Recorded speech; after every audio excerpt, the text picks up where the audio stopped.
Denny Hamlin and Chase Briscoe take shots at each other on Instagram. Denny Hamlin says he's disappointed with Front Row Motorsports' decision to back out of their charter agreement last minute, and Kevin Harvick is still throwing shade at Chase Elliott.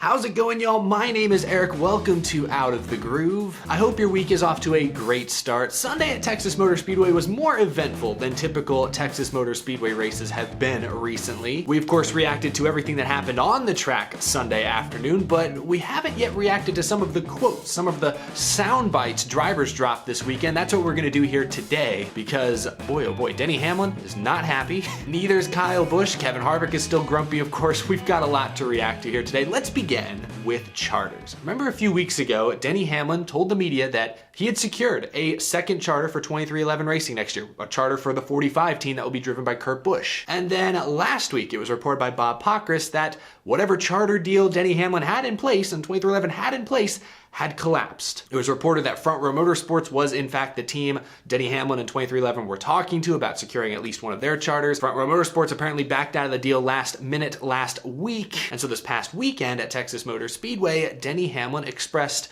his disappointment with Front Row Motorsports. I read this quote in The Athletic. Hamlin said, "I just wish we hadn't gotten so far. I mean, we were far. We were tens of thousands, if not hundreds of thousands in on legal fees. Like, just done." When Denny Hamlin told reporters a couple weeks ago that 23XI Racing had secured a second charter for next season, he believed it. He truly believed the deal was done, that both sides had reached an agreement. All that was left was to sign their names on the dotted line, and that's where apparently Bob Jenkins and Front Row Motorsports backed out last minute. Hamlin went on to say this, expressed some further frustration with the whole situation. First, he reiterated that they will run a second car next year with or without a charter. Kurt Busch and the 45 team will be a thing next season, but this is what Hamlin said. "It certainly is not going to be financially good for us, but this whole effing sport is financially not good for us. What's the difference?"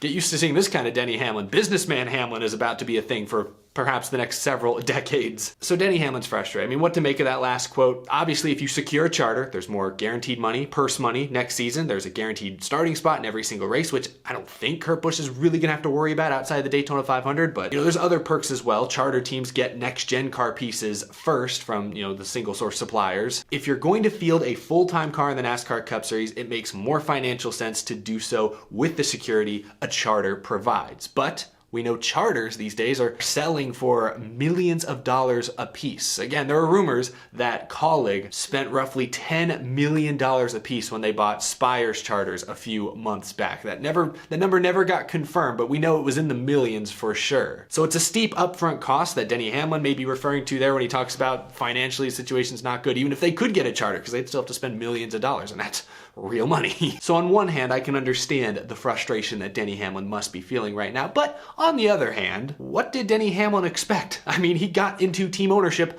less than a year ago. This is their first season. They got into the NASCAR Cup Series. He brought Michael Jordan along with them because of the next-gen car. Everyone's known for a long time that these cars were going to be expensive up front, but that hopefully over the next 5-10 years, it will be much more affordable to run a full-time Cup Series program, a competitive program. I mean, that's why you're seeing so much new interest from outside investors, businessmen. That's why you're seeing so many new teams or, restructuring of teams in the wake of the next gen, with the next gen on the horizon. So I don't know, Denny Hamlin, if he'd been doing this for 10-15 years and he'd seen different iterations, different cars, and he'd seen how NASCAR's been doing things for a long time and had been paying for it with his money, I'd kind of get it, but he's been a team owner for like a year. Racing is expensive. That's never changed, but I understand Denny Hamlin being a bit frustrated with Front Row Motorsports backing out of their deal last minute. Anyway, what are your reactions to that? Denny Hamlin was not done there. After the race at Texas, in which Hamlin kind of struggled, got involved in some incidents late in the race, but still came home to finish 11th, salvaged important playoff points. Hamlin and rookie Chase Briscoe then went back and forth briefly on Instagram. In the comment section of a NASCAR and NBC Instagram post, NASCAR and NBC posted about the incident on track in Sunday's race when Chase Briscoe tried to roll the outside of Hamlin coming off of turn 4 and maybe got squoze a little bit, ran out of room and hit the outside wall. Briscoe went on to finish 15th in the race. Both drivers were being very aggressive. Maybe Hamlin didn't give him a whole lot of room there, but if you ask me, that's a rookie trying to get a little too much. Pick and choose your battles, choose when to take risks, and Briscoe maybe overstepped overstepped that line just a little bit. So just a rookie mistake. That's how I described it in my post-race video a couple days ago, and I stand by that. But Briscoe and Hamlin went at it. That NASCAR and NBC Instagram post showed a quote from Denny Hamlin over his radio after the incident happened on track. That's what it gets for being an idiot. Yeah, 10-4 on that. Crashes me and then races me like who the are you? Strong words from Denny Hamlin, and NASCAR and NBC broadcasting that to the world. Briscoe then popped up in the replies saying, "If only I had 10,000 races worth of experience under my belt." Clearly a dig at Denny Hamlin. Remember a couple years ago, Hamlin made the comment that he's run 10,000 races, and everyone pointed out how that physically is not possible. So a little subtle dig at Hamlin there from Chase Briscoe. Well, we just talked about it. Denny Hamlin has had himself a rough week. Thought he had a deal in place for next season, got the rug pulled out from underneath him. He's had a rough few days, so he didn't take too kindly to Chase Briscoe throwing some shade his way. So Denny Hamlin popped up in the replies and said, "Not sure you'll get there as far as 10,000 races are concerned. There's cars racing for a championship. In case you forgot about taking out the leader and costing him one championship already this season, perhaps when you learn give and take, you will start to finish better." Ooh, Denny Hamlin referring to the Indianapolis road course race from a couple months back when, you'll recall in that final restart, Chase Briscoe cut the corner in turn one, whether he was forced off a little bit. Regardless, he clearly cut the corner, had a penalty coming his way, yet later in that lap, he dumped Denny Hamlin, who was still looking for his first win of the season at that point, and as Hamlin references there, was in a deep, heated battle with Kyle Larson for the regular season championship. Briscoe dumped him, just flat out spun him out. Maybe not on purpose, but he absolutely meant to hit Hamlin, and it sent Hamlin around, cost him that win. So honestly, as far as this initial back and forth goes, I'm going to give the point to Denny Hamlin because Chase Briscoe had wronged Denny Hamlin already earlier this season. So, Hamlin maybe has a point there because I also agree with his assessment of the wreck at Texas. I think Briscoe was just trying to take a little more than was physically possible at that stage in the race, and it cost him. He hit the wall. So I thought Denny Hamlin fairly cordial in the replies there, but I'll give him the point here. Chase Briscoe then replied to Denny Hamlin saying, "I get paid to race. Just because you guys are racing in the playoffs doesn't mean I'm just going to wave you by. One of the best cars we've had all year, and I was trying to take advantage of it. I understand you guys are racing for a championship, which is awesome for you guys, but I'm racing for a job, and results let me keep that job." I mean, yeah, nobody was expecting Briscoe to just lay over and let Hamlin go by, but like I said earlier, there's a time and a place. Choose your battles carefully, and I think Briscoe, again, was just trying to get a little too much there coming off of turn 4 and cost himself. Then to wrap things up, Denny Hamlin replied, "Well, if your car is better and you are better on that day, you will get the spot back eventually. Risk management is how you optimize your finish each week. Maybe putting yourself in other shoes for 1 minute would help. You had 25 races to get a chance to race for the postseason. Respect is an underrated trait in today's world, it appears." I kind of like that. Denny Hamlin sounds like almost giving Briscoe some career advice, if you will. But that's where it ended. It didn't get out of hand, nothing crazy. I get where both drivers are coming from, but I do find myself agreeing a bit more with Denny Hamlin's perspective. Like Hamlin said, he got dumped by Briscoe earlier this year at the Indy road course, and Briscoe, in the case of Texas, was the one being, I think, a little too aggressive, and it cost himself. But Denny Hamlin mentions at the very end there, respect is an underrated trait. That's something I've talked about quite a bit the last few months, really the last year or two on this show. Young drivers coming up through the ranks, coming up through the ARCA, K&N series, into trucks, into Xfinity, and into Cup. Racing etiquette is not what it was 20 years ago. Drivers are much more aggressive, much more selfish, and I don't mean that necessarily in a bad way. Selfish in the sense that drivers are going to do whatever it takes in any given moment to get the better spot result for themselves. They're not as worried even about teammates as much as I think they once were. Racing etiquette is changing before our very eyes, especially with these young drivers coming through the ranks. I've talked about that extensively this year when discussing ARCA, for example. Kyle Busch agreed with me this weekend. No surprise, it doesn't shock me to hear Kyle Busch say this, but Kyle Busch said this after the race at Texas. Kyle Busch was talking about the lack of respect he felt on track at Texas, and he said, "The way this has all gone the last 4 or 5 years with the new generation coming in has completely ruined it from what it used to be. It might be more exciting for the fans, but all you get is more torn up stuff."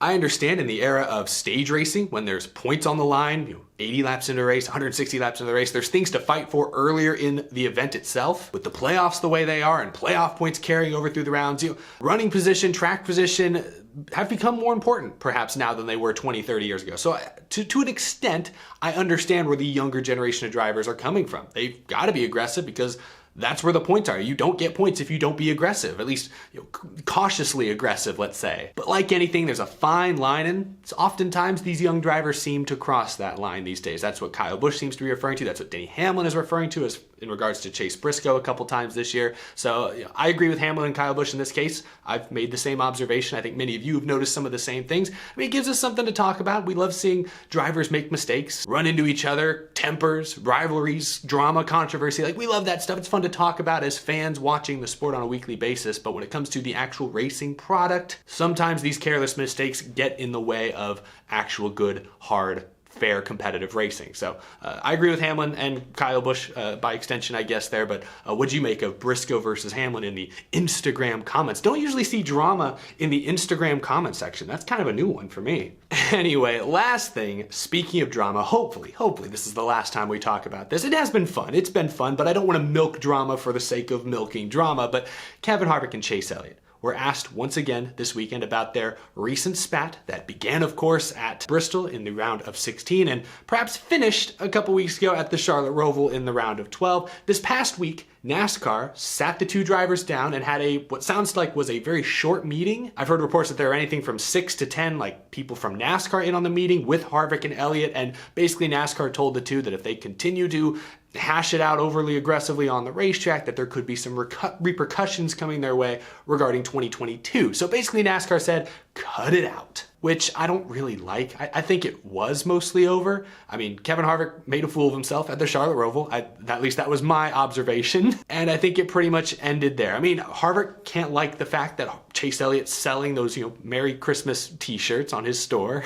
Like, I'm sure that rubs him the wrong way a little bit, and I understand that. And, the media is going to continue to play this up for effect. I mean, Texas Motor Speedway this past weekend put up a Christmas tree in the media center with Kevin Harvick and Chase Elliott ornaments all over it. So the media is going to play it up. In fairness to the reporters, though, this question that they were asking was more about that meeting with NASCAR from a few days ago. From what I saw, this was the first opportunity that reporters had to talk to Chase Elliott and Kevin Harvick since that meeting. So reporters just doing their job. If I was in their situation, I'd want to know what was talked about in that meeting, how they felt about it, because it's rare that NASCAR sets two drivers down like this and makes them talk about on-track incidents. So reporters just doing their job in this case, but the rest of the NASCAR media world, Texas Motor Speedway in this case, Chase Elliott's PR team, I guess, they're milking it a little bit. Understandable. It's been probably the highlight or low light, depending on how you look at it, of the playoffs so far. But I'm sure at this point, the two drivers involved would like to move on, right? Chase Elliott, Kevin Harvick, just move on. It's in the past, right?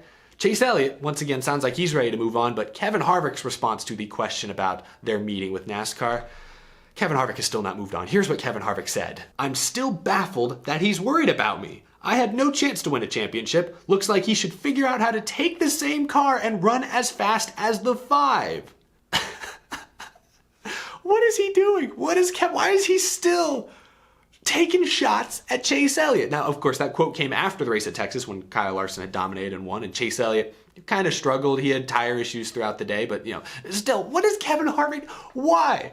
After he made himself look so foolish at the Charlotte Roval, why are you still playing into this? Why are you still giving us quotes like these to react to? What are you doing? You've been in NASCAR far too long, raced at a high level for decades, won a championship, won dozens of races. You should know better than to feed the fire that is the NASCAR fan base. I just don't get it. Like, Chase Elliott's moved on. In fairness, Chase Elliott's still racing for a championship, Harvick's not, so I understand why Chase Elliott would want to move on quicker, but at this point, Harvick, man, I don't know. I don't think there will be further on-track incidents between the two, at least nothing blatant. They might race each other a little harder than they would other drivers, but I don't think anyone's going to be wrecking each other on purpose in the coming weeks. But boy, I really thought Kevin Harvick would have let things go by now. He was not kidding when he said a couple weeks ago that Bristol was maybe the maddest he's ever been. He must not have been kidding. I thought he was exaggerating a little bit. We've seen Harvick in the past get pretty mad, like literally hopping angry in the past. So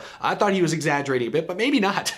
Clearly this whole ordeal has stuck to him much more than it's stuck to Chase Elliott. Again, I have to commend Chase Elliott's maturity. I mean, he is kind of deadpan. He's fairly emotionless, so sometimes that's a good thing, sometimes that's a bad thing. Sometimes I want Chase Elliott to be a little more interesting on camera, but in cases like this, I respect him for keeping his eye on the ultimate prize. Championship 4, perhaps a Cup Series championship, backing his 2020 championship up. But I'm genuinely at a loss for words. When I read that quote from Kevin Harvick, I had to double check and make sure it wasn't like a troll Twitter account, like a Adam Slurn or something. I had to double check, because why is Kevin Harvick still doing this? Why? It's over. You lost, Kevin Harvick. You lost at the Roval. Just deal with it. Just handle your loss with grace. Maybe he's just trying to come up with his own catchy slogan so he too can sell t-shirts, you know? Chase Elliott's Happy Christmas, Merry Off, you know, that's selling t-shirts. Harvick needs to come up with his own slogan and he's just workshopping a few. So maybe we'll hear some more great quotes from Harvick in the coming weeks. You know, Harvick fans need Christmas presents too. I have no idea. Anyway, it's the best idea I can come up with. It's all a business, I guess. I don't know. But that's all I've got. Share your thoughts down below. Harvick and Elliott, it does not seem to be at least entirely over when it comes to taking shots at each other through the media. Anyway, thanks for watching. That's all I've got. Thank you to Work Pro Tools for sponsoring all of the beef in today's episode.